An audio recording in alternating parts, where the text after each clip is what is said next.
Good evening आप सभी को। देखिए ये आपका लास्ट चैप्टर है इंग्लिश 100 मार्क्स का, और इसका हम लोग आज ऑब्जेक्टिव क्वेश्चन करने वाले हैं। इसके बाद आपका एग्जाम आने वाला है, उसमें आप जाकर बैठिए और सारे ऑब्जेक्टिव क्वेश्चन को कर लीजिए। देखिए ये आपका लास्ट चैप्टर है, माई ग्रैंड मदर्स हाउस, मेरी दादी का घर। और इस पोएम को लिखा है कमला दास ने। इसके पहले जो प्रोज सेक्शन है और भी पोएट्री सेक्शन के जो पोएम है वो भी इस चैनल पे कवर किया जा चुका है। देखिए पहले कमला दास के बारे में जान लेते हैं। जो कमला दास है उन्होंने अपना जो धर्म परिवर्तन करा लिया था, उसके बाद उनको कमला सुरैया बुलाया जाता था। ये एक इंडियन पोएट है, ठीक है, भारत की कवियत्री हैं। Kamala Suraiyya popularly known by her one time pen name Madhavi Kutty. Madhavi कुट्टी से भी इनको जाना जाता है, माधवी कुट्टी। ये थोड़ा सा बायोग्राफी में दे रहा हूँ आपको, माधवी कुट्टी एंड मैरिड नेम कमला दास। और शादी के बाद जो उनका नाम रहता है वो कमला दास रहता है। और ये जो कमला सुरैया है, ऐसा मैंने पढ़ा है कि जब धर्म परिवर्तन करा लेते हैं इस्लाम में, तब उनका कमला सुरैया नाम हो जाता है। ठीक है, चलिए इसका हम लोग ऑब्जेक्टिव क्वेश्चन देखते हैं। देखिए वीडियो में आगे बढ़ने से पहले मैं आपको बता दूं कि इधर आपके प्रोज सेक्शन और पोएट्री सेक्शन का एक प्लेलिस्ट बना हुआ है इस चैनल पे, क्लास 12 इंग्लिश 100 मार्क्स करके। उस प्लेलिस्ट में आप जाइए और लगातार सारे वीडियोस को 1.5x या 2x में देख लीजिए। ऐसा मैं क्यों कर रहा हूँ, क्योंकि आपका एग्जाम का टाइम आ गया है। आप स्पीड में करके थोड़ा सा एक माइंड मैप बना लीजिए अपने दिमाग में और सारे क्वेश्चंस को रिवीजन कर लीजिए। साथ ही साथ इस चैनल को अगर आपको पसंद आता है तो आप इस चैनल को सब्सक्राइब भी कर लीजिए, इस तरह का रेड कलर का बटन मिलेगा। चलिए देखते हैं ऑब्जेक्टिव क्वेश्चन को। देखिए यहाँ पे पहला क्वेश्चन बोला जा रहा है कि my grandmother's house is written by. जो ये पोएम है माई ग्रैंड मदर्स हाउस, इसको किसने लिखा है? डी एच लॉरेंस, कमला दास, के दारूवाला, जॉन डॉन। देखिए इसका जो ऑप्शन नंबर आपका बी है ये आपका राइट आंसर हो जाएगा। कमला दास ने लिखा है। डी एच लॉरेंस की जो कविता थी वो थी स्नेक, जो कि पिछले वीडियो में ही कवर किया था मैंने। के दारूवाला ने जो पोएम लिखा था उसका नाम था फायर हिम। और जो जॉन डॉन ने कविता लिखी थी उसका नाम था sweetest love I do not go. Sweetest love I do not go. इस सभी के ऑब्जेक्टिव क्वेश्चन आप कंप्लीट हो चुके हैं और ये आपका लास्ट चैप्टर है। तो इस तरह से आपका जो इंग्लिश 100 मार्क्स का बुक है उसके हर चैप्टर का आपका ऑब्जेक्टिव क्वेश्चन इस चैनल पे है। आप जाकर देखिए, 1.5x के स्पीड में देखिए, प्लेबैक स्पीड रहती है, 2x में देखिए, लेकिन देख लीजिए क्योंकि आपको एग्जाम का टाइम आ रहा है। आप थोड़ा सा स्पीड करना होगा क्योंकि बाकी भी सब्जेक्ट्स आपको देखने होते हैं। चलिए नेक्स्ट क्वेश्चन देखते हैं, दूसरा नंबर। इसका जो ऑप्शन नंबर बी है ये आपका राइट आंसर है। माई ग्रैंड मदर्स हाउस को किसने लिखा है? कमला दास ने लिखा है, और वो उनके ही जीवन की एक कविता है। चलिए नेक्स्ट क्वेश्चन देखते हैं। Kamala Das is an fill in the blanks poetess. Kamala Das एक भारतीय कवियत्री हैं। इसका जो ऑप्शन नंबर ए है ये आपका राइट आंसर हो जाएगा। भारतीय, अमेरिकन नहीं है, अफ्रीकन नहीं है, नाइजीरियन नहीं है, भारतीय है। तो यहाँ पे आप बोल सकते हैं कमला दास एक भारतीय कवियत्री है। 2018 में पूछा गया सवाल है, काफी ज्यादा इंपॉर्टेंट है, बहुत ज्यादा रिपीट होते हैं आपके एग्जाम, बिहार बोर्ड के एग्जाम में, तो ध्यान दीजिएगा इस तरह के क्वेश्चंस को। देखिए नेक्स्ट क्वेश्चन, तीसरा नंबर। Kamala Das remembers the happy days spent in the sweetest company of her, sweet company of her fill in the blanks. Kamala Das को अपनी किसके साथ की प्यारी संगत में बिताए खुशी के दिन याद हैं? देखिए जो पोयम है उसमें आपको बताया जा रहा है कि ग्रैंड मदर, जो दादी की प्यारी संगत के साथ, दादी के साथ जो बिताए गए खुशी के दिन है, वो कमला दास को बहुत ज्यादा याद आते हैं। और उन्हीं सारी चीजों को आपकी जो कवित्री हैं कमला दास, वो इस पोएम में दर्शाती हैं। देखिए चौथा नंबर क्वेश्चन देखते हैं। यहाँ पे बोला जा रहा है कि there is a house now far away from where I once received love. देखिए पहली लाइन है, कविता की आपकी पहली लाइन है कि there is a house now far away from where once I received love. ये अभी एक घर है, यहाँ से कुछ दूर, मतलब जहां अभी कवियत्री रह रही है आपकी, वहां से कुछ दूर एक घर है जहां मुझे बहुत प्यार मिला करता था। ये पहला लाइन है आपके इस पोएम का। पूछा ये जा रहा है कि ये जो लाइन है ये किस पोएम से लिया गया है। तो इसका जो ऑप्शन नंबर ए है ये आपका राइट आंसर है। आपको पता चल ही चुका होगा, माई ग्रैंड मदर्स हाउस, मेरी दादी का घर, जो पोएम है उससे लिया गया है। नेक्स्ट क्वेश्चन देखते हैं, पांचवा नंबर। Who used to live with her grandmother. कौन अपनी दादी के साथ रहती थी? तो महादेवी वर्मा, या फिर कमला दास, इंदिरा गांधी, या फिर नॉन ऑफ दिस। तो इसका जो ऑप्शन नंबर बी है ये आपको पता चल चुका होगा, ये आपका राइट आंसर है। कमला दास अपनी दादी के साथ रहती थी और वही सारी जो उनकी यादें थी, जो वो रहती थी, जो उन्हें प्यार मिलता था, वही सारी चीजों को कवित्री ने इस पोएम में, इस कविता में दर्शाया है। चलिए नेक्स्ट क्वेश्चन, छठा नंबर। She noticed fill in the blanks behind the door of the bedroom. उसने बेडरूम के दरवाजे के पीछे किसको देखा? एक बिल्ली को देखा, या फिर गाय को देखा, काऊ को देखा, या फिर ऑक्स को, या फिर डॉग को। अजीब सा यहाँ पे आपका ऑप्शन आ गया है, इस तरह के होने नहीं चाहिए थे ऑप्शन। देखिए इसका जो ऑप्शन नंबर डी है डॉग, ये आपका राइट आंसर है। उसने एक कुत्ते को देखा। आपकी जो कवित्री है दरवाजे के पीछे कुत्ते को देखा। एक आपके इस पोएम में लाइन है, behind my bedroom doors like a brooding dog, एक लाइन है आपका, उसमें इसका जिक्र किया गया है कि जो आपकी कवित्री होती है वो बेडरूम के दरवाजे के पीछे एक कुत्ते को देखती है। चलिए 7वां नंबर क्वेश्चन देखते हैं। Kamala Das was born on, कमला दास का जन्म कब हुआ था? देखिए इसका जो ऑप्शन नंबर बी है 31 मार्च 1934 को हुआ था। कब हुआ था?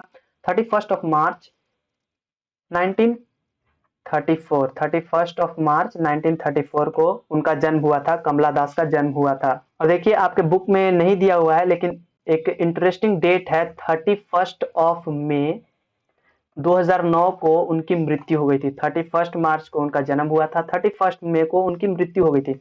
ये सवाल नहीं पूछा जा सकता है क्योंकि ये आपके बुक में नहीं दिया गया है कहाँ पे इनकी मृत्यु हुई थी, पुणे में हुई थी मृत्यु। तो इस तरह से देखिए इसका जो ऑप्शन नंबर बी है ये आपका राइट आंसर है। 31 मार्च 1934 को इनका जन्म हुआ था, कमला दास का। चलिए नेक्स्ट क्वेश्चन देखते हैं 8वां नंबर। What moved poetess freely in the silent house, मौन गृह में स्वतंत्र रूप से कवित्री को क्या ले गए? देखिए इसका जो ऑप्शन नंबर बी है आपका स्नेक, ये आपका राइट आंसर है।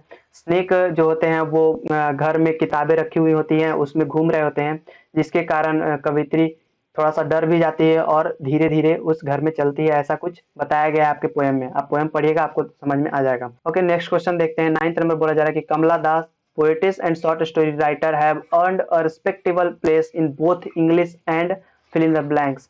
कमला दास कवित्री और लघु कथाकार ने अंग्रेजी और किस भाषा में दोनों में सम्मानजनक स्थान अर्जित किया है? जो कमला दास हैं अंग्रेजी की पोएट तो हैं ही, वो पोएटेस हैं ही, लेकिन वो मलयालम भाषा में भी लिखा करती थी। तो इसका जो ऑप्शन नंबर सी है ये आपका राइट आंसर हो जाएगा। यहाँ पे मलयालम, यानी कि कमला दास कवित्री और लघु कथाकार ने अंग्रेजी और मलयालम दोनों में सम्मानजनक स्थान अर्जित किया है। ये अंग्रेजी में भी लिखा करती थी और मलयालम में भी। अंग्रेजी का आपको दिख गया होगा यहाँ पे, जो पोयम है आपका इंग्लिश में है, और मलयालम में भी वो लिखा करती थी, और दोनों में उन्होंने सम्मानजनक स्थान बना के रखा था अपना। ठीक है, चलिए नेक्स्ट क्वेश्चन 10वां नंबर। Autobiography of Kamala Das was published in, ये सारे क्वेश्चन आपके बायोग्राफी सेक्शन से आ रहे हैं। कमला दास की आत्मकथा खालिस्तान में प्रकाशित हुई थी। कमला दास की जो आत्मकथा थी वो कब प्रकाशित हुई थी? एक क्वेश्चन मैं आपको पूछना चाहूंगा आप सभी से। My experiment with truth, my experiment with truth जो ऑटोबायोग्राफी है वो किसके द्वारा लिखा गया है? ये आपके लिए क्वेश्चन है। ये आपका फर्स्ट चैप्टर से है। M.K. गांधी, मोहनदास करमचंद गांधी द्वारा एक ऑटोबायोग्राफी है जिसका नाम है माई एक्सपेरिमेंट विथ ट्रूथ। और यहाँ पे बोला जा रहा है कि कमला दास की जो ऑटोबायोग्राफी है वो कब पब्लिश की गई थी? तो देखिए 10वां का जो ऑप्शन नंबर ए है 1976, ये आपका राइट आंसर हो जाएगा। 1976 में प्रकाशित हुई थी। उनका जन्म कब हुआ था? उनका जन्म हुआ था 31 ऑफ मार्च। जो इंपॉर्टेंट डेट है मैं आपको बता देता हूँ, 31 ऑफ मार्च 1934, 31 मार्च 1934 को उनका जन्म हुआ था। और उनकी जो आत्मकथा है वो 1976 में पब्लिश हुई थी, प्रकाशित हुई थी। Okay next question 11th number देखते हैं। Which figure of speech has been used in my grandmother's house, मेरी दादी का घर में किस अलंकार का उपयोग किया गया? ये जो चैप्टर है आपका, जो पोएम है, इसमें किस अलंकार का उपयोग किया गया? तो इसका जो ऑप्शन नंबर डी है सिमिली, ये आपका राइट आंसर है। ठीक है, इसका मेटाफर नहीं होगा, पर्सोनिफिकेशन नहीं होगा, सिमिली इसका राइट आंसर है। ठीक है, याद रखिएगा। चलिए 12th नंबर क्वेश्चन देखते हैं। When did the poetess live with her grandmother, कवयित्री अपने दादी के साथ कब रहती थी? देखिए इसका जो ऑप्शन नंबर ए है ड्यूरिंग हर चाइल्डहुड, अपने बचपन के दिनों में वो रहती थी, during her childhood. Okay next question देखते हैं 13वां नंबर। My grandmother's house is fill in the blanks, मेरी दादी का घर एक जो पोएम है वो किस तरह का है? एक सोनेट है, ए नोड है, ए बैलाड है, या फिर लिरिकल पोएम है? देखिए इसका जो ऑप्शन नंबर डी है लिरिक्स, ये आपका राइट आंसर हो जाए। एक लिरिकल पोएम है, एक गीत है, एक गीत की तरह है। ये पोएम जो कविता दी गई है ये एक गीत की तरह है। और सोनेट जो काफी ज्यादा इंपॉर्टेंट है, ये मैंने आपको बता रखा है, 14 लाइनों की कविता होती है। इसके पहले 8 लाइन को ऑक्टेव और दूसरे 6 लाइन को, जो 6 लाइन और बचे उसको सेस्टेट बोला जाता है। ये मैंने पिछले वीडियोस में डिस्कस कर रखा है, आप जाकर देख सकते हैं। ओके नेक्स्ट क्वेश्चन देखते हैं। 14वां नंबर बोला जा रहा है यहाँ पे। My grandmother's house published in, यहाँ पे ऑप्शन दिया जा रहा है descendant, summer in Calcutta, the old play house and other poems, इस तरह का ऑप्शन दिया गया है। तो इसका जो ऑप्शन नंबर बी है समर इन कलकत्ता, ये एक पुस्तक है जिसमें, जिस बुक में से माय ग्रैंड मदर हाउस जो पोएम है वो निकाला गया है। इसी बुक का एक्सट्रैक्ट कह सकते हैं आप, इसको एक्सट्रैक्ट है आपका ये चैप्टर। तो इसका जो ऑप्शन नंबर बी है समर इन कलकत्ता, ये आपका राइट आंसर है। और आपके बायोग्राफी सेक्शन में ये दिया हुआ है डिसेंडेंट। देखिए डिसेंडेंट जो है ये 1967 में पब्लिश हुआ था। समर इन कलकत्ता आपका 1963 में हुआ था। और the old play house and other poems ये आपका हुआ था 1973 में। तो इस तरह से डेट है, आपसे पूछा जा सकता है। तो समर इन कलकत्ता में आपका माई ग्रैंड मदर हाउस जो पोएम है वो छपा था। तो 1963 की एक बुक है जिसका ये एक्सट्रैक्ट आप कह सकते हैं। चलिए लास्ट क्वेश्चन 15वां नंबर देखते हैं। The poetess in the grandmother house begs at fill in the blanks doors to receive love. ये आपका 2018 में पूछा गया सवाल है। काफी ज्यादा इंपॉर्टेंट होते हैं ऐसे सवाल, रिपीट होते हैं ऐसे सवाल आपके एग्जाम में।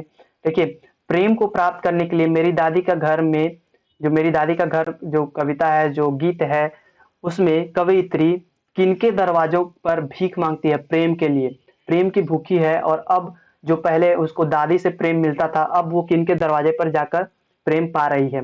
क्या फ्रेंड्स के दरवाजे पे, फैमिलीज के, या फिर स्ट्रेंजर्स, या फिर इनमें? इसका जो ऑप्शन बस सी है, स्ट्रेंजर्स, ये आपका राइट आंसर है। यानी कि अजनबियों के दरवाजे पर अब उसको प्रेम मिलता है, उनको प्रेम मिलता है। और यहाँ पे भीख मांगते हुए दर्शाया गया है कि my way and beg now at strangers door to receive love. ये आपका सेकेंड लास्ट लाइन है, my way and beg now at strangers door to receive love. ठीक है, तो इस तरह से आपके इस चैप्टर का भी सारा ऑब्जेक्टिव क्वेश्चन खत्म हो गया। इस चैप्टर के साथ साथ आपके इंग्लिश 100 मार्क्स के, इंग्लिश 100 मार्क्स के सारे प्रोज सेक्शन और पोएट्री सेक्शन, प्रोज और पोएट्री सभी का आपका ऑब्जेक्टिव क्वेश्चन पूरा हो गया इस चैनल पे। आप जाकर एक प्लेलिस्ट मिलेगी आपको, देखिए इस तरह की आपकी प्लेलिस्ट दिखेगी, इसमें सारे चैप्टर्स आपको मिल जाएंगे। अभी इसमें 19 वीडियो है at the time of recording, जब मैं रिकॉर्ड कर रहा हूँ। उसके बाद जब आपको इसमें सारे वीडियोस डल जाएंगे तो टोटल 21 वीडियो हो जाएंगे। 21 चैप्टर है आपके प्रोज और पोएट्री दोनों में। प्रोज में 11 चैप्टर और पोएट्री में 10 चैप्टर, यानी कि 10 और 11 21। तो इस तरह से 2100 चैप्टर के आपको ऑब्जेक्टिव क्वेश्चन मिल रहे हैं। आप जाइए और 1.5x में या फिर 2x में जाकर आप देख लीजिए, ताकि सारे ऑब्जेक्टिव क्वेश्चन आपके दिमाग में एक बार आ जाए और उसके बाद जाकर आप एग्जाम दीजिए। ठीक है दोस्तों, अगर आपको ये वीडियो, इस तरह के वीडियो पसंद आ रहे हैं तो आप इस वीडियो को लाइक कीजिए। अगर लगता है कि दोस्तों के साथ शेयर करनी चाहिए तो आप पूरी प्लेलिस्ट ही शेयर कर दीजिए, और साथ ही साथ इस चैनल को सब्सक्राइब भी कर लीजिए। सब्सक्राइब करना बिल्कुल ही मुफ्त है, आप इस चैनल से जुड़ सकते हैं सब्सक्राइब करके। ठीक है, चलिए दोस्तों, मिलते हैं अगले वीडियो में। तब तक के लिए आपको सभी को बेस्ट ऑफ लक। आप जाइए और अच्छे से एग्जाम दीजिए। ठीक है, मिलते हैं आने वाले अगले वीडियोज में आपके एग्जाम के बाद। ठीक है।